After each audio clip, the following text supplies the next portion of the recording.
നമസ്കാരം. മുംബൈയിൽ 1 മാസം പ്രായമുള്ള കുഞ്ഞിന് നടത്തിയ അപൂർവ ശസ്ത്രക്രിയ വിജയകരം. ആൺകുഞ്ഞിന്റെ വയറ്റിൽ കണ്ടെത്തിയ ഭ്രൂണം നീക്കം ചെയ്തു. 5 ലക്ഷം കേസുകളിൽ ഒന്നിൽ മാത്രമാണ് അപൂർവമായി ഇത് സംഭവിക്കുന്നതെന്ന് ഡോക്ടർമാർ പറയുന്നു. പ്രസവത്തിന് മുൻപ് 5-ാം മാസം നടത്തിയ പരിശോധനയിലാണ് അസ്വാഭാവികമായി ചിലത് ശ്രദ്ധയിൽപ്പെട്ടത്. മുഴയാണെന്നാണ് ആദ്യം കരുതിയത്. 2 മാസം കഴിഞ്ഞ് വീണ്ടും പരിശോധനയ്ക്ക് എത്തിയപ്പോൾ അസ്വാഭാവികമായി കണ്ടെത്തിയത് മുഴ അല്ലെന്ന് തിരിച്ചറിഞ്ഞു. പരിശോധനയിൽ ഭ്രൂണത്തിന് സമാനമായ ശരീരഭാഗങ്ങൾ കണ്ടെത്തുകയായിരുന്നു. എല്ലുകളും ആന്തരിക അവയവങ്ങളുമടക്കം ഭ്രൂണത്തിന് സമാനമായ ശരീരഭാഗങ്ങളാണ് കണ്ടെത്തിയത്. പ്രസവവുമായി മുന്നോട്ട് പോകുന്നതിൽ പ്രശ്നമുണ്ടാകുമോ എന്ന ദമ്പതിമാർ ആശങ്കപ്പെട്ടു. എന്നാൽ പ്രസവവുമായി മുന്നോട്ട് പോകാൻ ഡോക്ടർമാർ നിർദ്ദേശിക്കുകയായിരുന്നു.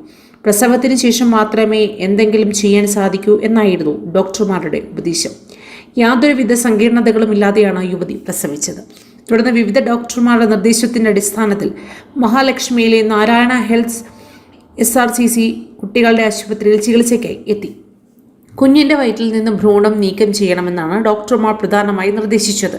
കുഞ്ഞിൻ്റെ ഉദരത്തിന് മുകളിലാണ് ഭ്രൂണത്തിന് സമാനമായ ഭാഗം കണ്ടെത്തിയത്. ശസ്ത്രക്രിയ വെല്ലുവിളികൾ നിറഞ്ഞതായിരുന്നുവെന്ന് ഡോക്ടർമാർ പറയുന്നു. എന്നാൽ കുഞ്ഞ് ഇപ്പോൾ പൂർണ്ണ ആരോഗ്യവാനായിരിക്കുന്നുവെന്ന് ഡോക്ടർമാർ അറിയിച്ചു. കൂടുതൽ വാർത്തകൾക്കായി ഈ ചാനൽ സബ്സ്ക്രൈബ് ചെയ്യുക.